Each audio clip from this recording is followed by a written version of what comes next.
Salut à tous, Rémi Fonvier, agence web digitale et formation spécialisée WordPress. J'espère que vous allez bien. On va répondre ensemble à une question qui m'a encore été posée, qui est faut-il indexer toutes les pages de son site internet? Donc pour rappel, qu'est-ce que ça veut dire indexer une page? Indexer une page, ça veut dire qu'on la soumet automatiquement ou pas, mais dans tous les cas, elle est soumise à Google pour être visible par d'autres personnes sur les moteurs de recherche. En fait, elle va être indexée donc justement dans la base de données de Google et dans tous les moteurs de recherche. Est-ce que volontairement on doit dire à Google toutes les pages qui sont sur mon site internet, je veux qu'elles soient toutes visibles? Alors, logiquement, oui, plus on a de pages, mieux c'est. Moi, je parle même de portes d'entrée, j'aime bien dire ça parce que dans un magasin, plus on a de portes d'entrée, plus on a de chances d'avoir des visiteurs qui vont venir sur notre site internet.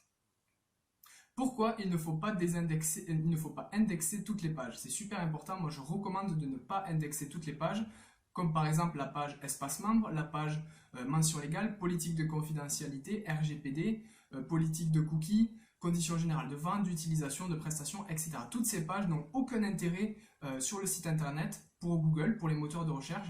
Dans tous les cas, il n'y a personne qui va vous rechercher en tapant par exemple mention légale de l'entreprise machin truc. C'est des pages qu'on va aller trouver sur le site internet quelque part, mais il n'y a aucun intérêt qu'on vous trouve par rapport à cette page. Donc c'est pour ça que c'est super intéressant de dire à Google, ces pages-là, je ne veux pas que tu me les indexes, je veux que tu me les désindexes. Donc on va mettre la balise no index sur la page en question. Je vous expliquerai dans une autre vidéo très simplement comment on le fait avec Yoast notamment. Voilà. J'espère que cette vidéo répond à la question.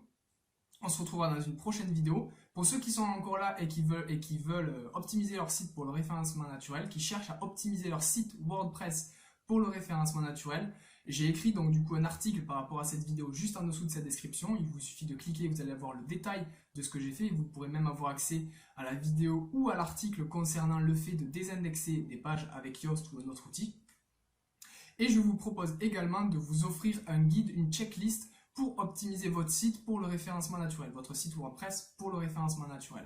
Vous allez avoir une checklist avec petit 1, faire ceci, ça va être vraiment très détaillé parce qu'en fait c'est dédié, c'est fait pour les personnes avec qui je travaille. C'est pour mes collaborateurs qui ne connaissent pas grand chose ou qui viennent d'entrer dans la boîte et qui veulent optimiser un site pour le référencement naturel plutôt que de leur expliquer les choses, de leur rabâcher à chaque fois. J'ai prévu de leur faire une checklist, donc je vous mets à disposition cette checklist pour que vous puissiez le faire vous. Voilà, à très vite.